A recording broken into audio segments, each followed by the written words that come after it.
Bismillahirrahmanirrahim. Assalamualaikum warahmatullahi wabarakatuh. Bagaimana kabarnya anak-anak? Semoga dalam keadaan sehat dan bahagia selalu ya. Bertemu kembali dengan saya Pak Sul. Kali ini tentunya masih dalam belajar bahasa Indonesia. Kita masuk di materi kelas 11 yaitu struktur dan kaidah kebahasaan teks prosedur. Nah, tujuan pembelajarannya adalah peserta didik dapat mengidentifikasi struktur teks prosedur, menelaah kebahasaan teks prosedur, menentukan pola pengembangan dalam menulis teks prosedur, dan menulis teks prosedur berdasarkan struktur dan kebahasaan dengan rasa ingin tahu, kerja keras, dan tanggung jawab. Baik, itu adalah tujuan pembelajaran untuk hari ini. Kemudian kita langsung masuk ke struktur teks prosedur. Nah, struktur yang pertama yaitu tujuan. Kedua, material. Kemudian yang ketiga, berisi langkah-langkah. Jadi, yang namanya struktur itu harus lengkap. Ya, ingat, yang namanya struktur itu harus lengkap. Tadi isinya apa? Tujuan, material, dan langkah-langkah. Itu strukturnya. Tidak boleh dibolak-balik ya. Jadi harus urut. Tujuan, material, langkah-langkah. Oke. Kemudian selanjutnya saya berikan contoh teks prosedur. Ini contoh sekaligus berisi struktur ya, lengkap dengan strukturnya. Judulnya adalah cara memasak mie instan ya. Judul ini opsional aja, boleh ya, tapi alangkah baiknya diberi judul. Nah, ini pasti kalian sudah sering ya dan juga pernah melakukan ya prosedur memasak mie instan. Nah, bagaimana prosedurnya? Kita baca bersama-sama.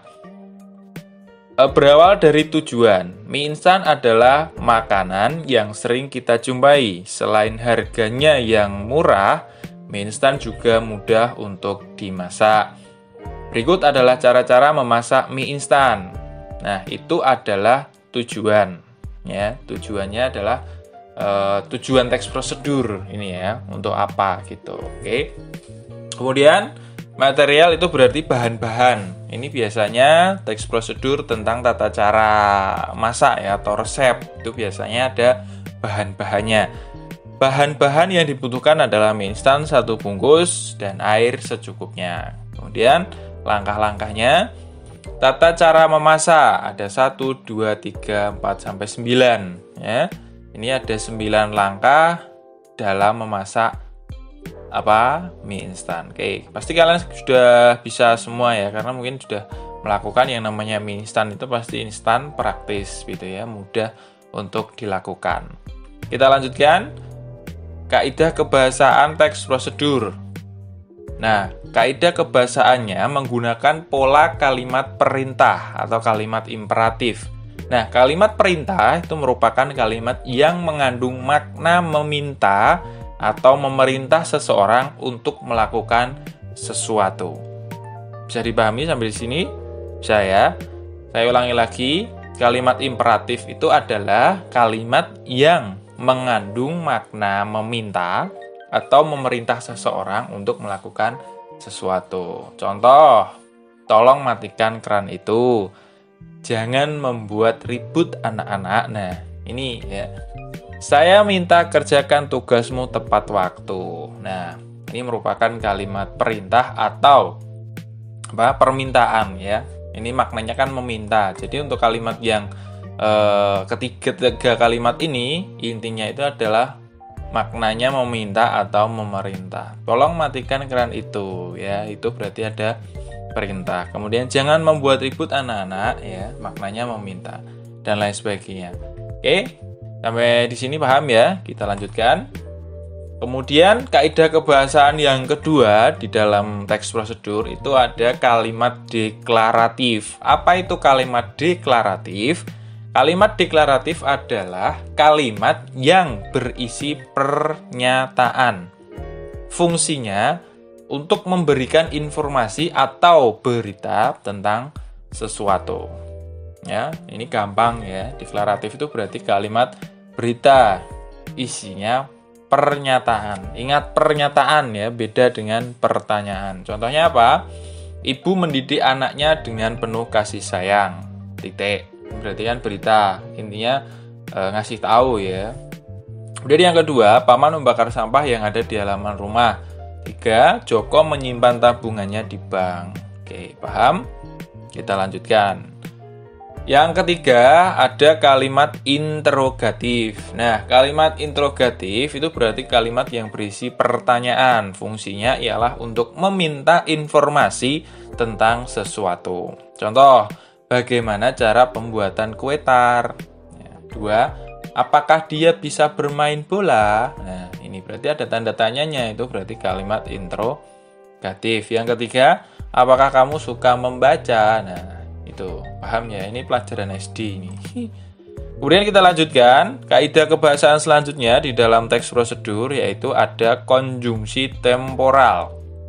Konjungsi temporal itu ya merupakan kata penghubung yang berhubungan secara kronologis dengan waktu dan kejadian dari kedua peristiwa yang memiliki keterkaitan. Misalnya, selanjutnya, berikutnya, kemudian, lalu, setelah itu, dan lain-lain. Jadi, konjungsi temporal ya, itu intinya apa? Kata hubung yang menghubungkan antara kalimat satu dengan yang lainnya. Itu dihubungkan dengan konjungsi temporal ya. Intinya adalah kata hubung. Jadi saling keterkaitan, ada hubungannya. Kalimat 1, 2, 2 dengan 3, 3, 4 dan seterusnya. Nah, kata hubungnya seperti ini contohnya.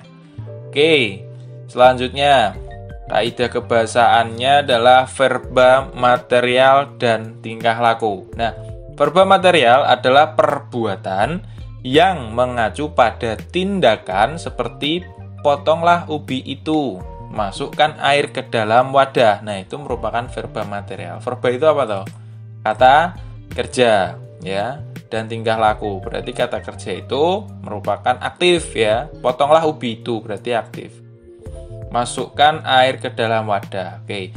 Sedangkan verba tingkah laku adalah perbuatan yang mengacu pada tindakan berdasarkan ungkapan. Ya, ungkapan. Contoh seperti ini ya. Tunggu kira-kira 5 menit. Tunggu sampai matang. Tetap pertahankan dan lain sebagainya. Ya, jadi itu kaidah kebahasaan di dalam teks prosedur. Dan masih ada 2, yaitu partisipan manusia. Ini secara tersirat ya, secara nggak langsung. Jadi ini nggak ditulis, tetapi maknanya secara tidak langsung itu ada partisipan manusia.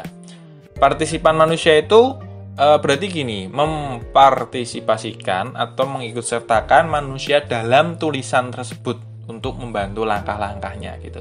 Jadi seolah-olah langkah-langkah itu dilakukan oleh manusia, jadi bukan yang lain, bukan benda mati, tumbuhan atau binatang dan lain, tapi manusia yang melakukan hal tersebut ya. Jadi itu seolah-olah misalnya prosedur masak mie kan memanusiakan ya manusia. Jadi partisipannya itu adalah manusia. Kemudian yang terakhir bilangan penanda. Bilangan penanda adalah bilangan yang mengurutkan langkah-langkah pada tulisannya. Ini bisa angka 1, 2, 3, seterusnya. Bisa juga dengan huruf ya, A, B, C, D, E, dan seterusnya. Nah, itu merupakan kaidah kebahasaan di dalam teks prosedur. Saya kira cukup sekian. Semoga video ini bermanfaat. Terima kasih sudah menyimak video ini sampai selesai. Saya akhiri. Assalamualaikum warahmatullahi wabarakatuh.